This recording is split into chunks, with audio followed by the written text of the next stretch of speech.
যিনি লোককে বুকে টেনে নেওয়ার উষ্ণতার আঁচেই জীবন পুইয়েছেন চিরদিন। নিছক সৌজন্যের নাটক ছিল না তা। হৃদয়ের আবেগ দিয়ে তিনি কাছে টেনে নিতেন মানুষকে। এক হতদরিদ্র পরিবার থেকে উঠে আসা ফুটবল জাদুকর কখনো ভোলেননি তার বেড়ে ওঠার দিনগুলো আর ছোটবেলার সঙ্গী বস্তির বন্ধুদের।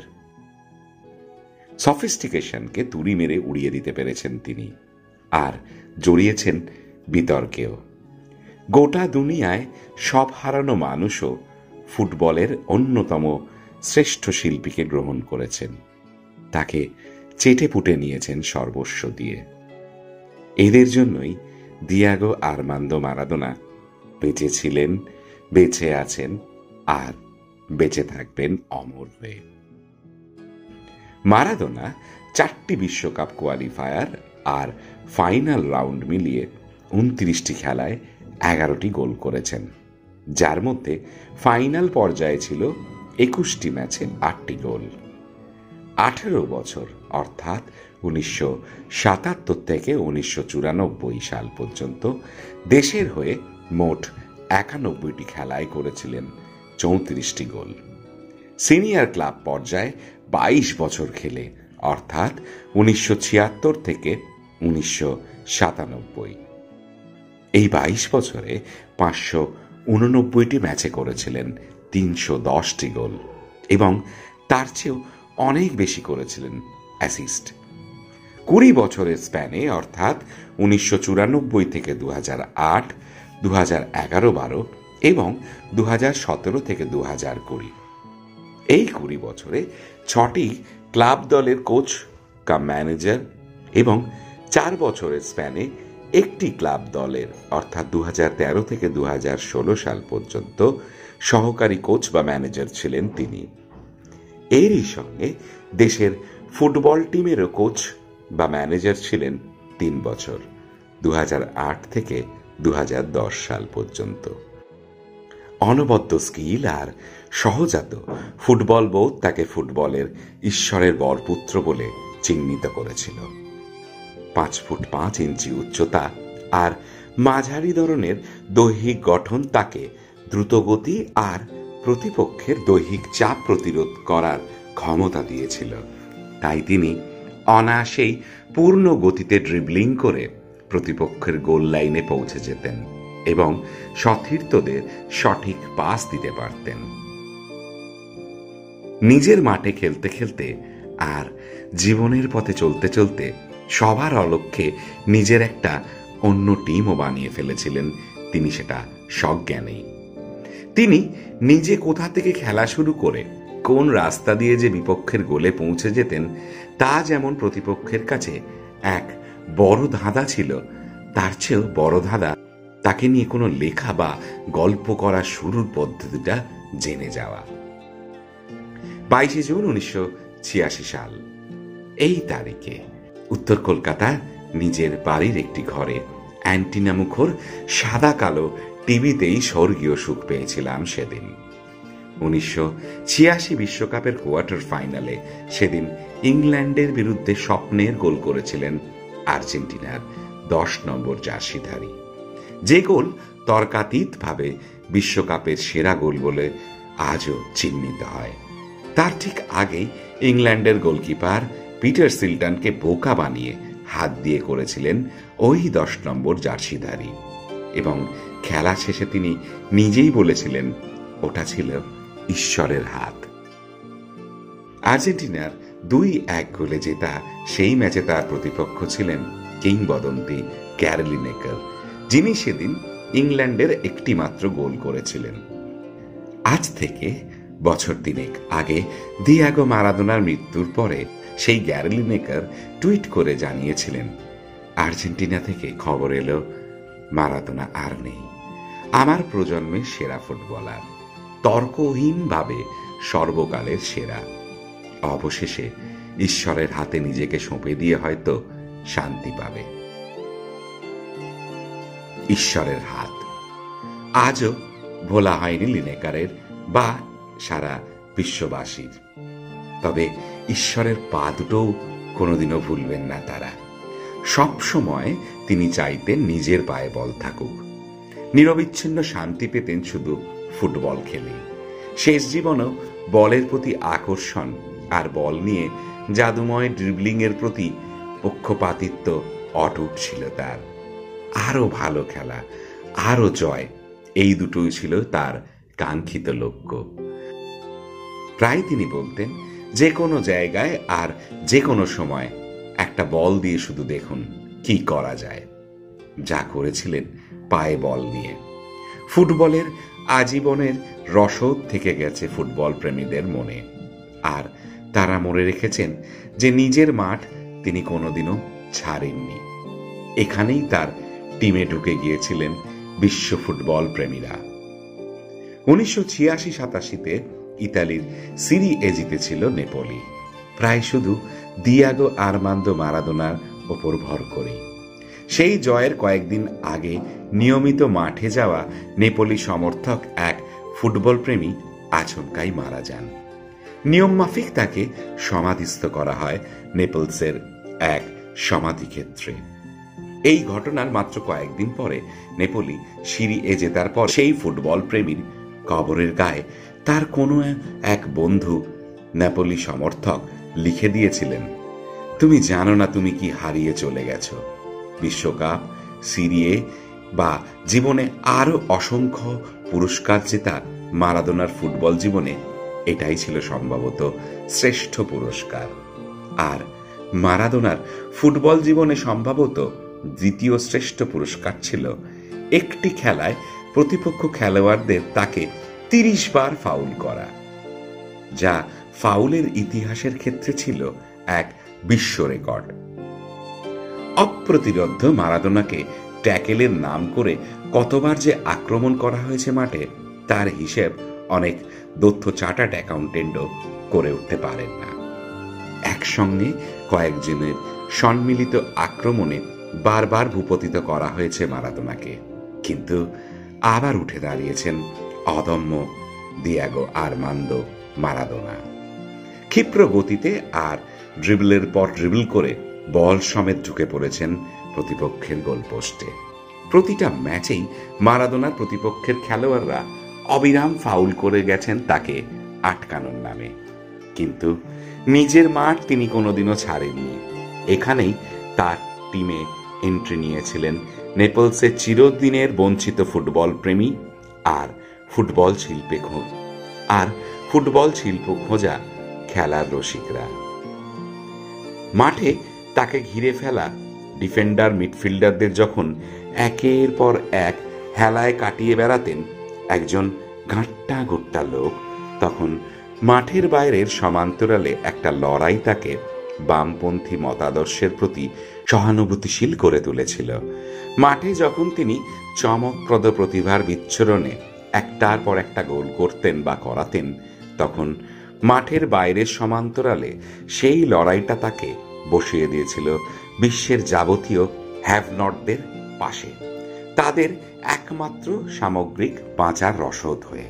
সেই লড়াই তাকে উদ্বুদ্ধ করেছিল কিউবায় চিকিৎসা করাতে যেতে, ফিদেল কাস্ত্রোর বাড়িয়ে দেওয়া হাত শক্ত করে ধরতে। 2000 সালে মাদকাসক্তিজনিত রিহ্যাবে যাবার প্রয়োজন দেখা দিলে তার দিকে হাত বাড়িয়ে দিয়েছিলেন ফিদেল কাস্ত্রো। লা পেদেদ্রা ক্লিনিকে তাকে রাখবার ব্যবস্থা করে। তখন মারাদোনা মার্কিন যুক্তরাষ্ট্রে যাবার সুযোগ থাকা সত্ত্বেও কিউবায় চলে যান। সুস্থ হয়ে আর্জেন্টিনাতে ফেরেন। এখান থেকেই তৃতীয় বিশ্বের সামনে ফিদেল কাস্ত্রো এবং দিয়াগো আর্মান্দো মারাদোনার মধ্যে একটা অদ্ভুত বন্ধুত্ব জন্ম নেয়।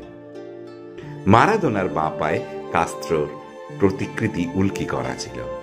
মারাদোনা তার আত্মজীবনী এল দিয়াগো উৎসর্গ করেছিলেন কয়েকজন মানুষের প্রতি, যাদের মধ্যে ফিদেল কাস্ত্রো ছিলেন অন্যতম। বইটিতে তিনি লিখেছিলেন, ফিদেল কাস্ত্রোর প্রতি এবং তার মাধ্যমে কিউবার সকল মানুষের প্রতি সেই লড়াই তার হাতে এঁকে দিয়েছিলেন আর্জেন্টিনার বিপ্লব পুরুষ চে গুয়েভারার উল্কি। সেই লড়াই মারাদোনাকে শিখিয়েছিল হুগো স্যাভেজকে শ্রদ্ধা করতে। তিনি ভেনেজুয়েলার প্রাক্তন প্রেসিডেন্ট হুগো স্যাভেজেরও সমর্থক ছিলেন। 2005 সালে স্যাভেজের সাথে সাক্ষাৎ করার জন্য তিনি ভেনেজুয়েলা যান। সেই সাক্ষাতের পরে মারাদোনা বলেছিলেন যে তিনি এসেছেন একজন মহান ব্যক্তির সাথে সাক্ষাৎ করতে, কিন্তু তার পরিবর্তে তিনি সাক্ষাৎ করলেন এমন একজন ব্যক্তির সাথে যিনি মহানের চেয়েও বেশি। আমি স্যাভেজে বিশ্বাসী, আমি স্যাভিস্তা। ফিদেল যা করেন, স্যাভেজ যা করেন, আমার কাছে সেগুলোই ঠিক। সেই লড়াই তাকে শিখিয়েছিল করোনা অতিমারির সময় নিজের 1986 বিশ্বকাপ জয়ের জার্সি দান করে দিয়ে অতিমারির বিরুদ্ধে জনতার পাশে দাঁড়াতে। একদম ছোটবেলায় দারিদ্র্যকে চিখে দেখা মারাদোনার লড়াইতে অনুঘটকের কাজ করত। তার প্রতিষ্ঠান বিরোধী মনোভাবের অঙ্কুর পোতা হয়েছিল ওই ছোটবেলাতেই, যখন মাত্র 8 বছর বয়সে তাকে এস্ত্রোয়া রোজার যুব টিমের হয়ে খেলতে দেখা যায়। 16 বছর বয়স থেকেই তিনি সিনিয়র টিমে জায়গা করে নেন আর্জেন্টিনোস জুনিয়র্স দলে। সেই লড়াই 1986 বিশ্বকাপের ফাইনালে উঠেও 25 জুন 1986 সালে তাকে দিয়ে বলিয়ে নিয়েছিল, আমার বুয়েন্স এয়ার্সের শহরতলির ভিলা ফিওরতিওর সমস্ত বাচ্চাকে আমি মেক্সিকোয় উড়িয়ে এনে বিশ্বকাপ ফাইনাল দেখাতে চাই। ফিলা ফিওরতিওর বস্তিতে শৈশবের বেড়ে ওঠার সময়ের গরিবের বিরুদ্ধে কঠিন লড়াইয়ের দিনগুলো সারা জীবন তার মনের পশ্চাৎপটে ভেসে না বেড়ালে এটা সম্ভব হতো না। তাই নিজের মাঠ তিনি কোনোদিনও ছাড়েননি। এখানেই তার টিমে সই করেছিলেন বিশ্বর যাবতীয় হ্যাভ নটরা, ফিদেল কাস্ত্রো, হুগো স্যাভেজ আর আর্জেন্টিনার অতিমারিতে আক্রান্ত জনতা আর বুয়েন্স এয়ার্সের শহরতলির ভিলা ফিওরতিওর হৃদয়। বিশ্বের ফুটবলে আর এক জিনিয়াস জর্জ বেস্টের মৃত্যুর আর মারাদোনার মৃত্যু মিলিয়ে দিয়েছিলেন ফুটবল বিধাতা। দুটি ঘটনাই ঘটেছিল 25 নভেম্বর, 15 বছর আগে আর পরে। 2005-এর 25 নভেম্বর আর 2020-র 25 নভেম্বর। মারাদোনা তার আত্মজীবনীতে যে 100 জন ফুটবলারের কথা লিখেছিলেন তার মধ্যে অবধারিতভাবে ছিলেন জর্জ বেস্ট। মাত্র এক লাইনে তাকে বর্ণনা করেছিলেন Maradona, a great player but crazier than me. দুজনের মধ্যে মাঠ এবং মাঠের বাইরে কে বেশি ক্রেজিয়ার, এই নিয়ে অনন্ত লোকে এখনো নিশ্চয়ই জোর লড়াই হচ্ছে। যেখানে গেছেন বিতর্ক ঘিরেছে, ঝামেলাও বেড়েছে, কিন্তু মাঠে ফুটবল নিয়ে মারাদোনা মানেই ছিল এক স্বর্গীয় আনন্দময় যাপন ও শৈল্পিক সুষমা। বাঁ পায়ের অন্য দুই জাদুকর অর্থাৎ ফেরেঙ্ক পুস্কাস এবং লিওনেল মেসি ঠোঁট ও কাপের দূরত্বে বিশ্বকাপ হাতে নিতে পারেননি। অন্যদিকে মারাদোনার বিশ্বাসী বাঁ পায়ের জাদুতে ভর দিয়ে পুরোটা না হলেও প্রায় তার একক চেষ্টায় 1986-তে বিশ্বকাপ পেয়েছিল মারাদোনার আর্জেন্টিনা। 1990 বিশ্বকাপে প্রায় একার চেষ্টায় মারাদোনা আর্জেন্টিনা দলকে ফাইনালে নিয়ে গেলেন। তারপর বিতর্কিত পেনাল্টিতে ফাইনালে হারতে হয়েছিল আর্জেন্টিনাকে। তবুও নিজের মাঠ তিনি কোনোদিনও ছাড়েননি। এখানেই তার টিমে তিনি নিয়ে নিয়েছিলেন তার মধ্যে সব পেয়েছি ফুটবল খোঁজা দুনিয়ার ফুটবল বুভুক্ষুদের। হ্যান্ড অফ গড গোলের পাশেই তিনি রেখে গেছেন তার ঠিক পরে করা শতাব্দীর সেরা গোলটি। 1986 বিশ্বকাপ জেতার কৃতিত্বের পাশেই তিনি রেখে গেছেন ড্রাগ বিতর্ক। ঠিক সেভাবেই তার ফুটবলের পাশেই তিনি রেখে গেছেন মাঠের বাইরের সমান্তরাল লড়াইটাও। 60 বছরের জন্মদিনে আর্জেন্টিনার এল ক্লারিন পত্রিকাতে দেওয়া সাক্ষাৎকারে মারাদোনা বলেছিলেন, মৃত্যুর পরেও কি আমাকে কেউ ভালোবাসবে? এমনই ভালোবাসার চাতক মারাদোনা হয়তো ভালোবাসাই খুঁজে গিয়েছিলেন সারা জীবন, মানুষ, মাদক, নারী আর সুরার ছদ্মবেশে। 1986 সালে ভাটিকান সিটিতে পোপ দ্বিতীয় জন পলের সাথে মারাদোনার বৈঠকে মারাদোনা বলেছিলেন, আমি পোপের সাথে তর্ক করেছিলাম কারণ আমি ভাটিকানে ছিলাম, এবং আমি সেখানে সোনা দিয়ে তৈরি ছাদ দেখেছি এবং পরে আমি পোপকে বলতে শুনেছি যে গির্জা দরিদ্র শিশুদের কল্যাণে নাকি নিয়োজিত। আমি বলেছিলাম, কিছু একটা করো। তার জীবনের শেষ সাক্ষাৎকারে তার বক্তব্য ছিল, আমি বিশ্বাস করি আর্জেন্টিনার রাষ্ট্রপতি আলবার্তো ফার্নান্ডেজ কিছু একটা করবেন। খুব খারাপ লাগে যখন দেখি যে শিশুরা খেতে পাচ্ছে না। আমি আর্জেন্টিনার মুখে হাসি দেখতে চাই। বিলাসবহুল অবসর অবস্থানের বদলে যিনি বেছে নিয়েছিলেন বিদ্রোহের রং, দরিদ্রের প্রতি সহমর্মিতা এবং তাকে অন্যায় ট্যাকেল করে ক্ষতবিক্ষত শুধু খেলোয়াড় জীবনে বিপক্ষ রক্ষণবুজ্জই করেননি, তার জীবন পোশাকে বোহেমিয়ান নেশাগ্রস্ত আর উচ্ছৃঙ্খলতার রং চাপিয়ে দিয়ে সারা জীবন ধরে ওই একই কাজে রত ছিল পশ্চিমী মিডিয়া আর ধনতান্ত্রিক বিশ্ব। তার নিজের মাঠ তিনি কোনোদিনও ছাড়েননি। এখানেই তার টিমকে শক্তিশালী করে ফেলে বামপন্থী চেতনা। পৃথিবীর দক্ষিণ গোলার্ধের একটা এলোমেলো অস্থির আর্থিক অবস্থার দেশ আর্জেন্টিনার রাজধানী বুয়েনোস আয়ার্সের প্রত্যন্ত গ্রাম ভিলা ফিয়ারিতো বারিওর প্রায় এক দিন আনা দিন খাই পরিবারে জন্মানো এল পিবো বা সোনার ছেলের কার্যত শূন্য থেকে অশেষ স্বপ্ন দৌড় আজও চলছে। তিনি শুধু ফুটবলার ছিলেন না, ছিলেন দুর্বল লড়াকু মেহনতি মানুষের বন্ধু ও হাতিয়ার। যতদিন এই পৃথিবীতে ফুটবল থাকবে তিনি বেঁচে থাকবেন এই পৃথিবীতে। যতদিন এই পৃথিবীতে লড়াকু মেহনতি মানুষ থাকবে তিনি বেঁচে থাকবেন এই পৃথিবীতে, তার নিজের হাতে বানানো শক্তিশালী টিমের সঙ্গে। বিশ্ব ইতিহাসের একটি কালোতম দিন হয়েই থেকে যাবে 25শে নভেম্বর তারিখটি। 2005-এ বিশ্ব ফুটবলের আর এক প্রতিভা জর্জ বেস্ট, 2016-তে কিউবার বিশ্ব জননায়ক ফিদেল কাস্ত্রোর পরে 2020-তে বিশ্ব ফুটবলের অবিসংবাদী উজ্জ্বল জ্যোতিষ্ক মারাদোনাও না ফেরার দেশে চলে গেছেন ওই একই তারিখে। আমাদের জীবনে একটা সিংহভাগ তার ফুটবল এবং ওই লড়াইটা নামেই লেখা রয়ে গেছে। তার শেষ বলে কিছু নেই। তিনি ফুটবলের চেয়ে অনেক বেশি করে পাশের বাড়ির অন্যজনের ঝাঁপিয়ে পড়া ছেলে হয়েই থেকে গেছেন আজীবন, যার শেষ নাই যে। তাকে নিয়ে শেষ কথা কে বলবে? তিনি দিয়াগো আর্মান্দো মারাদোনা। তার ফুটবল, আবেগ, হাসি, কান্না, আলো অন্ধকার, রাগ, খামখেয়ালিপনা, রাজনীতি সবটা নিয়েই তিনি আর তার জীবন মহাকাব্য। অবিনশ্বর মারাদোনার নশ্বর দেহের অন্তরের মাঠে খেলতে চলে যাওয়া আজ কয়েক বছর হয়ে গেল। ধন্যবাদ জিনিয়াস, আপনি নিজের মাঠ কোনোদিনও ছাড়েননি এবং সে মাঠে আগাগোড়া আপনাকে দেখার সুযোগ করে দিয়েছিলেন আমাদের প্রজন্মকে। আপনাদের এই গল্প কেমন লাগলো অবশ্যই কমেন্ট বক্সে আপনাদের মতামত জানান। ভালো লাগলে লাইক করুন, শেয়ার করুন। আর যারা এখনো পর্যন্ত গল্প কিন্তু সত্যি চ্যানেলের সঙ্গে যুক্ত হননি তারা অবিলম্বে চ্যানেলটিকে সাবস্ক্রাইব করে বেল আইকন টিপে দিন, কারণ নিয়মিত এইরকম নানান বিষয়ের অজানা কিন্তু সত্যি গল্পের ভিডিও আপলোড হলেই তার নোটিফিকেশন আপনারা পেয়ে যাবেন। তো আজ এ পর্যন্ত, আবার আমি একটি নতুন গল্প নিয়ে আগামী পর্বে আপনাদের সামনে হাজির হব।